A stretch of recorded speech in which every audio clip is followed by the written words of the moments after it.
నమస్తే గురుగారు. శ్రీమాత్రే నమః. ఉగాది క్రోధినామ సంవత్సరం. యా. ఏ రాశులు వారు ఆల్రెడీ మనం తెలుసుకోవటం జరిగింది. ఏ రాశుల వారికి ఎలా ఉంటుంది క్లియర్గా తెలుసుకోవడం జరిగింది. కానీ ఇవి చేయాలి, ఇవి చేయకూడదు, ఏవైనా కొన్ని జాగ్రత్తలు చెప్పగలుగుతారా? డూస్ డోంట్స్ అంటున్నారు మీరు షార్ట్ కట్లో. యా, ముందుగా మనం మేషం తీసుకుంటే కనుకమ్మ, ఒకటి ఇక్కడ 6లో కేతు ఉన్నాడు కాబట్టి మేషం వారు సర్వసాధారణంగానే వాళ్ళ జన్మ ఏమిటంటే రుణంతో సంబంధం ఉంటుంది వాళ్ళకి. అంటే వీళ్ళు ఎక్కడ ఇరుక్కుంటారు వీళ్ళ లైఫ్లో అంటే ఎప్పుడు కూడా ఎవరికైనా రుణం ఇవ్వడం ద్వారా, రుణం తీసుకోవడం ద్వారా మేషం వారు లైఫ్లో చాలా ఎక్కువగా ఇబ్బంది పడతారు. వారికి ప్రజెంట్ 9వ స్థానంలో కేతు ఉన్నాడు కాబట్టి ఈ సంవత్సరం పర్టికులర్గా ఎవరికైనా ధనం ఇచ్చేటువంటిది తీసుకునే విషయాల్లో మరింత జాగ్రత్తగా ఉండాలి. ఓకే, మరి డూస్ ఏమిటి? ఇవి డోంట్. మరి డూస్ ఏమిటి అని చెప్పి చూసుకున్నట్లయితే మే లోపల ఏదైనా వివాహ సంబంధం కుదుర్చుకోవడం మంచిది, లేదా సెప్టెంబర్ నుంచి నెక్స్ట్ ఇయర్ ఫిబ్రవరి మిడిల్లో వివాహం సంబంధం కుదుర్చుకోవడానికి బాగుంటుంది వీరికి. అండ్ అట్లాగే ఇంకోటి ఏంటంటే వీరికి 12వ స్థానంలో రాహు ఉన్నందుకు ఏమాత్రం విదేశాలకు వెళ్ళేటువంటి అవకాశం వచ్చినా కూడా వీరు ఓకే చెప్పేసుకుని ముందుకు వెళ్ళడం వీళ్ళకి మంచి లైఫ్ ఇస్తుంది, because of 12th house Rahu కాబట్టి. అదేవిధంగా మరొక విషయం ఏంటంటే వీళ్ళకి మే తర్వాత ఏదైనా రీసెర్చెస్ ద్వారా ఏదైనా ఛాన్స్ వచ్చింది రీసెర్చ్ చేయడానికి, అది వాటికి వీళ్ళు కనుక ముందడుగు వేసినట్లయితే చాలా బాగుంటుంది వీరికి. రీసెర్చెస్ ద్వారా లేదా జీవిత భాగస్వామి లేదా పార్ట్నర్స్ మూలంగా కొంతవరకు వీరికి ఫైనాన్షియల్ గ్రోత్ రావడం ఇటువంటివి సూచిస్తున్నాయి. బట్ ఏంటంటే వీళ్ళు ఈ సంవత్సరం పర్టికులర్గా ఈ అప్పులకు సంబంధించిన విషయంలో జాగ్రత్తగా ఉంటూ సూర్య నమస్కారాలు ఎంత చేసుకుంటే అంత బాగుంటుంది వీరికి. ఇక వృషభం వారు చూసుకున్నట్లయితే డూస్ డోంట్స్ ఏమిటి అంటే, ఒకటి సంతానము, రాజకీయ సంబంధించిన విషయాలు, షేర్ మార్కెట్ రిలేటెడ్ సంబంధించిన విషయాల్లో కాస్త జాగ్రత్తగా ఉండాలి వీరు. మరి ఏ విషయాల్లో బాగుంటుంది అని చెప్పి చూసుకున్నట్లయితే వీళ్ళకి ఉద్యోగ సంబంధించిన విషయంలో స్ట్రెస్ ఉన్నా సరే దాన్ని కొంచెం జాగ్రత్తగా కనుక ముందుకు వెళ్ళినట్లయితే దాని ద్వారా బాగుంటుంది లైఫ్. ఈ సంవత్సరం వీరికి వివాహ యోగం, ఎందుకంటే గురువు రాశిలోకి వచ్చి 7వ స్థానాన్ని చూస్తున్నాడు. సో 100% వివాహ యోగం ఏర్పడేటువంటి సంవత్సరం. మనం చాలాసార్లు ఎప్పుడో ఎతుకుతూ ఉంటాం, కానీ సరిగ్గా సమయం వచ్చినప్పుడు వెతకం. కాబట్టి పర్టికులర్గా ఈ సంవత్సరం వీళ్ళకు ఉంది కాబట్టి ఎంత వీళ్ళు కరెక్ట్గా ప్రయత్నం చేసుకుంటే అంత తొందరగా వీళ్ళకి సెట్ అవుతుంది. అండ్ అలాగే కొత్త ఫ్రెండ్షిప్స్, ప్రేమ వ్యవహారాలు, ఈ యొక్క విషయాలు చాలా జాగ్రత్తగా ఉండాలి వీరు. ఇక వీళ్ళు చేయవలసిన దేవతారాధన ఏమిటంటే గణపతి ఆరాధన చేయాలి.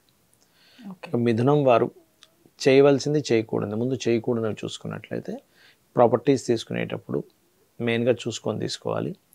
అండ్ అలాగే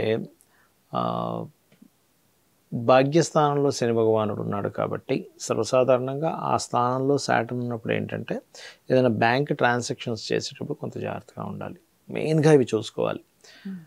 దశమ స్థానాధిపతి 12లోకి వస్తున్నాడు కాబట్టి టీచింగ్ లేకపోతే కన్సల్టెన్సీ సెంటర్స్ కానీ లేకపోతే గోల్డ్ మీద ఇన్వెస్ట్మెంట్ చేసేటువంటి విషయాల్లో కానీ బాగుంటుంది చెప్పాలంటే. కాకపోతే 12లో ఉండే గ్రహం ఎప్పుడు కూడా కాస్త ఎక్కువ ఖర్చుల్ని సూచిస్తూ ఉంటుంది కాబట్టి ఖర్చు పెట్టేటప్పుడు కొంత జాగ్రత్తగా ఉన్నట్లయితే వీళ్ళు కాంపిటేటివ్ రిలేటెడ్ సంబంధించిన వాటిలో బాగా సక్సెస్ అవుతారు ఈ సంవత్సరం. అంటే ఎనీ కాంపిటీషన్ రిలేటెడ్ సంబంధించిన అవకాశాలు వచ్చినప్పుడు వెళ్ళడం ద్వారా వీళ్ళకి బాగుంటుంది. ఇక వీళ్ళు చేయవలసిన దేవతారాధన లలితా అమ్మవారి ఆరాధన చేసుకోవడం చాలా మంచిది. అండ్ కర్కాటకం వారికి కనుక చూసుకున్నట్లయితే పర్టికులర్గా వీరికి చేయకూడనటువంటివి ఏమిటి అంటే, ఎట్టి పరిస్థితుల్లో కూడా పితృదేవత సంబంధించిన ఉంటాయి చూసారా. ఇప్పుడు మనకి ఏమండి ఈరోజు మనకి పలానా ఇది ఉంది అంటే కొంతమంది ఏం చేస్తారు, సర్లే బియ్యం ఇచ్చేసి మనం చేయొద్దాం పంతులు కానీ పిలిచి ఇవన్నీ ఏం చేస్తామని అంటారు. అలాంటివి అస్సలు చేయకండి. అంటే ఐ మీన్ సింపుల్గా వదిలించేసుకుందాం అనే థాట్తో ఉండకండి ఈ సంవత్సరం. వీలైనంత బాగా చేయండి పితృదేవతలకి. బికాస్ ఆఫ్ 9th హౌస్లో రాహు ఉన్నప్పుడు పితృదోషం ఉంటుంది. అది same as it is 9th హౌస్లోకి రాహు వచ్చాడు కాబట్టి ఆ పితృదేవత సంబంధించి చేయడం ద్వారా మీకు బాగుంటుంది. వాటిని నెగ్లిజెన్సీ చేయొద్దు అని చెప్తున్నాను.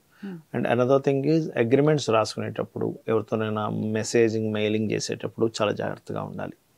అదొకటి. వీరికి సంవత్సరం చాలా బాగా కలిసి వచ్చేది క్రియేటివ్ ఫీల్డ్ బాగా కలిసి వస్తుంది. సంతానం కోసం ప్రయత్నం చేసేవారికి పంచమ దృష్టితో గురువు అక్కడ పంచమాన్ని చూస్తున్నాడు కాబట్టి ఈ యొక్క విషయంలో చాలా బాగుంటుంది వీరికి. అండ్ రాజకీయ పరంగా కూడా బాగుంటుంది. ఈ 3 విషయాలు వీళ్ళకి చాలా బాగుంటుంది. అండ్ వీళ్ళు చేయవలసిన దేవత ఆరాధన కూడా ఏంటంటే సుబ్రహ్మణ్యేశ్వర స్వామి ఆరాధన చేస్తే అంత చక్కగా ఉంటుంది వీరికి. ఇక సింహం వారికి కనుక చూసుకుంటే ఈ సంవత్సరం చేయకూడనటువంటివి బిజినెస్ రిలేటెడ్ వాటి మూలంగా వాళ్ళకి ఏదైనా మనీ ట్రాన్సాక్షన్స్ విషయంలో జాగ్రత్తగా ఉండాలి. కుటుంబ సభ్యుల్లో ముఖ్యంగా సింహలగ్నం వారు సింహరాశి వారికి బిజినెస్ డీల్స్ వల్లే కుటుంబ సభ్యుల్లో అనవసరమైన తారతమ్యాలు వస్తాయి. అంటే మీ బిజినెస్ మ్యాటర్స్ కుటుంబాన్ని ఏమైనా డిస్టర్బ్ చేస్తుందా, దీన్ని మనం ఎంతవరకు అనవసరమైన విషయాల్ని భూతద్దం పెట్టి చూస్తున్నాము, లేకపోతే మనం దీన్ని ఒక విషయం అమ్మా ఎలా అంటే ఇప్పుడు చూడండి, ఒక్కోసారి మనం చిన్న విషయం పట్టుకొని ఒక స్వార్థంగా ఆలోచిస్తాం. అప్పుడు కుటుంబంలో ఉండేటువంటి రిలేషన్స్ అన్నీ దెబ్బతింటాయి. మీరు చాలా మంది చూసే ఉంటారు మీరు కామన్గా. అంటే లైఫ్లో ఆ చిన్న బిజినెసెస్ వల్ల విడిపోతుంటారు వీళ్ళు. అంటే బిజినెస్ ముఖ్యమా రిలేషన్స్ ముఖ్యమా అంటే రిలేషన్ ఈజ్ మోస్ట్ ఇంపార్టెంట్. బిజినెస్సే తర్వాత, ఎందుకంటే మనిషి ముఖ్యం, ఆటోమేటిక్గా తర్వాత అన్ని సెట్ అవుతాయి. ఆ ఒక్క చిన్న తేడా కనుక చూసి జాగ్రత్తగా మెదలకపోతే బిజినెస్ మూలంగా కుటుంబ సభ్యులు విడిపోయే యోగం ప్రజెంట్ ఈ సంవత్సరం వీడికి నడుస్తుంది. కాబట్టి ఈ విషయాల్లో జాగ్రత్తగా ఉండాలి. మరొకటి ఏంటంటే అష్టమ రాహు నడుస్తున్నాడు కాబట్టి వాహనం మీద వెళ్ళేటప్పుడు కొంత జాగ్రత్త తీసుకోవాలి. వివాహం విషయంలో తొందరపాటు పడకుండా స్లోగా సెట్ అవుతుంది. ఈ 3 విషయాలు జాగ్రత్తగా ఉంటూ వీళ్ళకి బాగా కలిసి వచ్చేది ఈ సంవత్సరం. వీరు కనుక ఇన్వెస్ట్మెంట్స్ పర్టికులర్గా ల్యాండ్స్ మీద కనుక చేసినట్లయితే బ్రహ్మాండంగా ఉంటుంది వీరికి ల్యాండ్ రిలేటెడ్ సంబంధించిన విషయాల్లో. ఇక వీరు చేయవలసిన దేవతారాధన ఏమిటి అని చెప్పి చూసుకున్నట్లయితే దత్తాత్రేయుడి యొక్క ఆరాధన లేదా దుర్గాదేవి ఆరాధన బ్రహ్మాండంగా ఉంటుంది వీరికి. ఇక ఈ యొక్క కన్యాలగ్నం వారు కన్యారాశి వారికి చూసుకుంటే కన్యాలగ్నం వారు సహజంగానే మేనేజింగ్ స్కిల్స్ ఎక్కువగా ఉంటాయి వీరికి. కాకపోతే ప్రజెంట్ రాహుల్ ఈ కేతువు యొక్క సంచారం జరుగుతున్నందుకు సంథింగ్ ఏంటి నేను ఇంతకుముందులా మేనేజ్ చేయలేకపోతున్నాను, నాకెందుకు అవ్వట్లేదు, సెట్ అవ్వట్లేదు అని ఒక చిన్న తికమకగా ఉంటుంది పరిస్థితి. గణపతిని తలుచుకొని కనుక నిద్ర లేచినట్లయితే చాలా బాగుంటుంది. అయితే డూసు డోంట్స్ ఏంటంటే ఈ చికాకులో తొందరపాటు నిర్ణయాలు తీసుకుంటాం. బికాజ్ ఆఫ్ 5th లార్డ్ కూడా 6th ఉంటాడు ఈ సంవత్సరం అంతా కూడా. కాబట్టి ఈ యొక్క విషయాల్లో జాగ్రత్తగా ఉండాలి. అండ్ అలాగే కొంచెం విదేశీ సంబంధాలు కుదురుతాయి ఈ సంవత్సరం వీళ్ళకి ఎక్కువగా. అదొకటి. అయితే ఈ సంవత్సరం వీళ్ళకంతా కూడా బాగా కలిసి వచ్చేది ఏమిటి, వేటిని వదిలిపెట్టకూడదు, వేటిని ఖచ్చితంగా అంటే ఏదైనా కొత్త వాళ్ళతో కలిసి నేర్చుకునేవి లేకపోతే అగ్రిమెంట్స్ ఇలాంటివి వీళ్ళకి బాగా కలిసి వస్తుంది. అంటే ఈ సంవత్సరం నేను అగ్రిమెంట్ చేసాను చాలా బాగా కలిసి వచ్చింది, ఇక్కడ నేను ఈ స్టెప్ తీసుకోవడం ఏదైనా ఇట్లాంటివి కలిసి రావడం జరుగుతుంది కన్యా వారికి. ఇక తులారాశి వారికి కనుక తీసుకుంటే అయితే కన్యారాశి వారు చేయవలసిన దేవతా ఆరాధన వెంకటేశ్వర స్వామి ఆరాధన చేసుకుంటే చాలా మంచిది. అండ్ తులారాశి వారికి కనుక చూసుకున్నట్లయితే తులవారికి ఇక్కడ పర్టికులర్గా చేయకూడనటువంటివి ఏమిటి అంటే ఇన్వెస్ట్మెంట్స్ తొందరపడి చేయకూడదు. 12th హౌస్లో కేతు నడుస్తున్నాడు, అనవసరమైన ఖర్చులు పెడుతూ ఉంటారు. ఈ విషయాల్లో చాలా జాగ్రత్తగా ఉండాలి. అండ్ ఆలోచన స్థానంలో శని భగవానుడు ఉన్నాడు కాబట్టి ప్రతి విషయాన్ని కొంచెం ఎక్కువ టైం తీసుకొని ఆలోచిస్తూ ఉంటాం. ఈ విషయంలో అవతల వాళ్ళకి మీరు క్లారిటీ కనుకపోతే వీరు ఈ విషయం ఇష్టం లేదేమో అనుకుంటారు.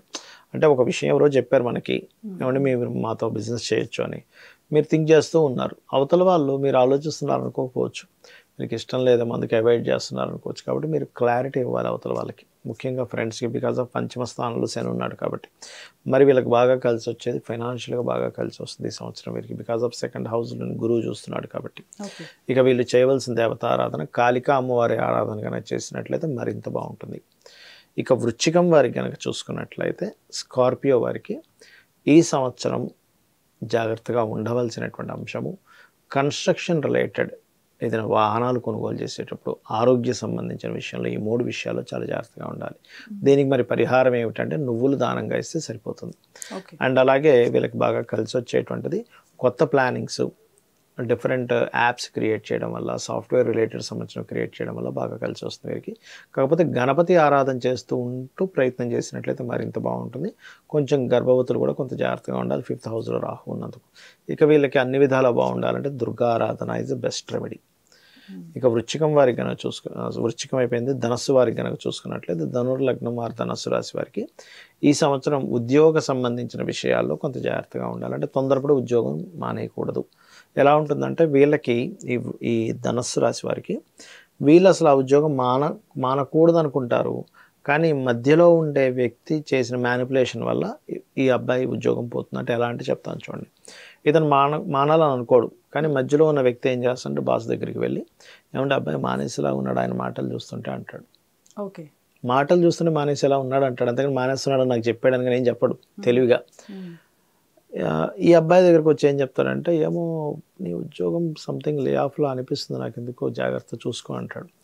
వీళ్ళిద్దరికి ఏమనిపిస్తుంది అంటే, అరే బాస్ తీసేద్దాం నన్ను అనుకుంటున్నాడు, ఈయన అనుకుంటాడు, బాస్ ఏమైనా మానేస్తున్నాడు అనుకుంటాడు. ఒకవేళ ఎప్పుడైనా తీసేస్తే వాళ్ళు కానీ వీళ్ళు కానీ తొందరపడి ఎవరినెవరు అడగరు, ఎందుకంటే ఆల్రెడీ అనుకున్నాం కదా, నిజంగా నేను చెప్పింది కరెక్టే అనుకుంటాం. కాబట్టి మధ్యవర్తి చెప్పేదాన్ని నమ్మి ఉద్యోగాల్లో తొందరపాటు నిర్ణయాలు తీసుకోకూడదు. ధనుస్సు రాశి వారు, because of 10th house is Ketu. Ketu is a magical planet, suspicious planet, cutting planet.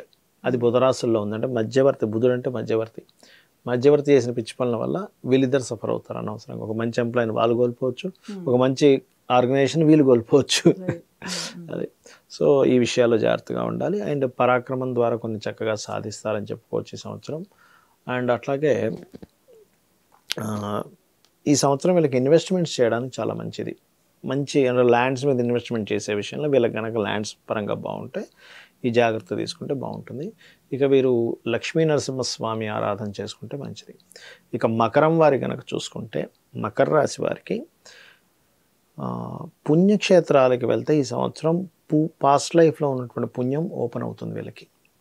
Okay, అయితే జాగ్రత్త ఏమిటి అంటే, 2nd హౌస్లో సాటర్న్ ఉన్నాడు కాబట్టి కుటుంబ వ్యవహారాల విషయంలో, ఫైనాన్స్ మ్యాటర్స్ విషయంలో ముందుగా ఏదైనా పనికి ఎవరికైనా మనీ ఇచ్చామంటే అది ముందుకు సాగదు. కొన్ని విషయాల్లో చూడండి, మనం డబ్బులు ఇచ్చేస్తాం, వాడు పని చేయడు. అలాగా కొంచెం మనీ మ్యాటర్స్ వల్ల పనులు జరగకుండా కూడా ఉంటుంటాయి, ఇచ్చేసేయడం వల్ల డబ్బులు. అదొకటి చూసుకోవాలి. ఇంట్లో పెద్దవాళ్ళు ఉంటారు, ఏజ్డ్ పర్సన్స్, వాళ్ళ వల్ల కొంత వీళ్ళకి ఇబ్బంది పడ్డం కానీ ఇట్లాంటివి చూపిస్తున్నాయి పర్టికులర్గా. అండ్ వీళ్ళకి బిజినెస్ పరంగా బాగా కలిసి వచ్చింది ఈ సంవత్సరం. అంటే ఏదైనా బిజినెస్ ఆపర్చునిటీస్ కనుక ఉన్నట్లయితే వాటి ద్వారా వీళ్ళకి లైఫ్ అనేటువంటిది కొంత గ్రోత్ అనేటువంటిది గురువు లాభస్థానాన్ని చూడడం వల్ల జరుగుతుంది. అండ్ వీళ్ళు కూడా కొద్దిగా ఈ భాగ్యస్థానంలో కేతు ఉన్నందుకు గురువులతోని అండ్ తండ్రి తరపు వారితో కొంత తెలియని డిస్టెన్స్, కొంచెం తారతమ్యాలు వచ్చే ఛాన్సెస్ ఉన్నాయి. కాబట్టి అమ్మవారి ఆరాధన చేసుకోవడం, గణపతి ఆరాధన చేసుకోవడం మంచిది వీరికి.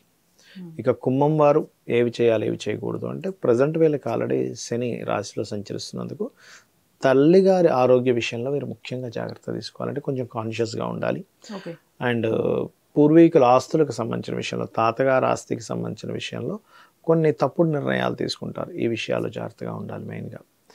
అండ్ ఇంకొకటి ఏంటంటే, వీరికి బాగా కలిసి వచ్చేది, ఎప్పటి నుంచో ఉద్యోగం చేద్దాం అనుకుంటున్నానండి కానీ నాకు ఉద్యోగం రాదేమో అని ఆగిపోయిన వారికి ఈ సంవత్సరం బ్రహ్మాండంగా ఉద్యోగ అవకాశాలు యోగిస్తున్నాయి. కాబట్టి ఖచ్చితంగా ట్రై చేసుకుంటే వస్తుంది. ఇక వీరు చేయవలసింది విష్ణు సహస్రనామాలు, లేదా ఉద్యోగం కోసమే వీరు ప్రయత్నం చేస్తున్నారు కాబట్టి శ్రీమాత శ్రీ మహారాజ్ని శ్రీమత్ సింహాసనేశ్వరియే నమః, లేనట్లేదు ఓం మాణిక్య మకుటాకార జానుద్వై విరాజితాయే నమః, ఇది బాగుంటుంది. అలాగే మీనరాశి వారికి కనుక చూసుకుంటే ఏలినాడు శని ప్రారంభమైంది, ఈ సంవత్సరం అది నడుస్తుంది కూడా. సో ఇన్వెస్ట్మెంట్స్ విషయంలో కొంత జాగ్రత్తగా ఉంటూ, రెండో పాయింట్ ఏంటంటే ఇక్కడ వివాహం విషయంలో, వివాహ జీవిత భాగస్వామిని ఎంపిక చేసుకునే విషయంలో జాగ్రత్తగా ఉండాలి. ఈ రెండు మెయిన్గా చూసుకోవాలి. మరి వీళ్ళకి బాగా కలిసి వచ్చేది ఏమిటి అంటే, హైయర్ ఎడ్యుకేషన్స్, బ్యాంక్స్ నుంచి ఓడీస్ తీసుకుని ఉంటారు, అటువంటి విషయాల్లోని. అండ్ గురువుల యొక్క బ్లెస్సింగ్స్ అనుకోండి, అండ్ పూర్వజన్మ పుణ్యం వల్ల నాకు ఇది జరిగింది అంటూ ఉంటాం, అంటే పెద్ద విపత్తు తప్పిపోయింది అంటూ ఉంటాం. అటువంటి వీరు ఈ సంవత్సరం చూస్తూ ఉంటారు మీన రాశి వారు. ఏలినాడ్స్ అనేది చాలా చిన్న విషయం, శ్రమిస్తుంది అంతేగాని ఇంకేం లేదు. ఇన్వెస్ట్మెంట్స్ చూసుకోవాలి. వీరు చేయవలసినటువంటిది ఏమిటంటే, ఒకటి రాశిలో చంద్రుడు ఉన్నాడు అంటే చంద్రరాశి అవుతుంది మీన రాశి అయితే, తెలియని ఊహల్లో ఉంటుంటారు, కొంచెం ఇలా అయిపోతుంది అలా అయిపోతుంది, వాటిని కొంచెం కంట్రోల్ చేసుకుంటూ ఉన్నట్లయితే చాలా బాగుంటుంది. రాజరాజేశ్వరి అమ్మవారి అష్టోత్తరం చేసుకుంటూ, దుర్గానామం ఓం దుమ్ దుర్గాయ నమః చేసుకుంటూ అన్ని విధాలా బాగుంటుంది వీరికి. ధన్యవాదాలు గురుగారు. శ్రీమాత్రే నమః.